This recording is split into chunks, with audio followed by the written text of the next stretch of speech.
कहते हैं महाभारत का युद्ध खत्म हुआ था, लेकिन असली विनाश उसके बाद शुरू हुआ। कुरुक्षेत्र की धूल में सिर्फ खून नहीं था, वहां चीखें थीं, श्राप थे और वो साए जो अब तक जिंदा हैं। 18 दिन का युद्ध खत्म हुआ था। कौरव मारे गए, पांडव जीते, पर जीत की कोई खुशी नहीं थी। कुरुक्षेत्र का मैदान लाशों से भरा पड़ा था। चारों ओर कटे हुए सिर, टूटे हुए बाण, सड़ती हुई लाशें और रोती हुई हवाएं। गिद्ध आकाश में मंडरा रहे थे, कुत्ते सैनिकों की हड्डियां चबा रहे थे और सियारों की आवाजें दूर से आती थी, जैसे कोई कह रहा हो अभी विनाश बाकी है। हस्तिनापुर में जब युधिष्ठिर को राजा बनाया गया तो उन्होंने सिर झुकाकर कहा, मैं राजा नहीं बना, मैं तो बस एक लाशों के ढेर का उत्तराधिकारी हूँ। उन्हें रात में नींद नहीं आती थी। हर रात उन्हें अभिमन्यु की चीखें सुनाई देती। द्रौपदी की आंखें हर बार दुशासन के खून से भीगी दिखाई देती। भीम, जिसने दुर्योधन की जांग तोड़ी, वो अब अकेले बैठकर रोता था। हर रात उसे दुर्योधन की कराह सुनाई देती, जैसे कोई कह रहा हो, भीम, न्याय और प्रतिशोध में फर्क होता है। अर्जुन, जिसने जयद्रथ को मारा, कर्ण को हराया, अब अपने ही गांडीव को हाथ लगाने से डरता था। उसे लगता था मैंने धर्म नहीं निभाया, मैंने अपनों को मारा है।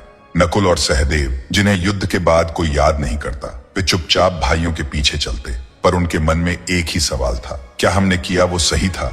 कृष्ण सब कुछ देख रहे थे। उनकी मुस्कान गायब हो चुकी थी। मैंने सुदर्शन चलाया नहीं, पर हर प्रहार मेरा ही तो था। मैंने धर्म के नाम पर अधर्म भी कराया, लेकिन अब ये युद्ध मेरे भीतर भी जल रहा है।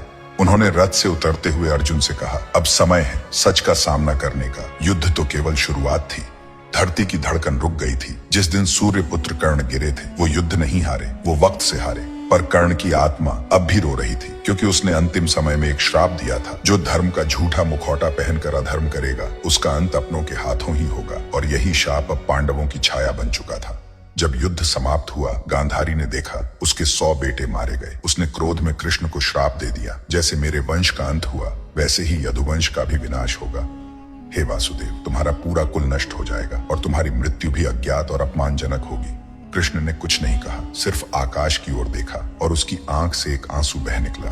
श्राप लग चुका था। अब समय की उल्टी गिनती शुरू हो चुकी थी। कुछ ब्राह्मणों ने बताया कि अब कुरुक्षेत्र में रात को अजीब आवाजें आने लगी थी। रथ के पहिए खुद ब खुद घूमते थे। कर्ण की कराह हर तीसरी रात सुनाई देती थी। कर्ण की मां राधा रोज सपने में जलता हुआ बेटा देखती थी। कोई रथ चलाए बिना चल पड़ता और कोई आवाज कानों में कहती, युद्ध अभी खत्म नहीं हुआ। कई महर्षियों ने बताया, महाभारत एक युद्ध नहीं था, वो तो बस एक द्वार था।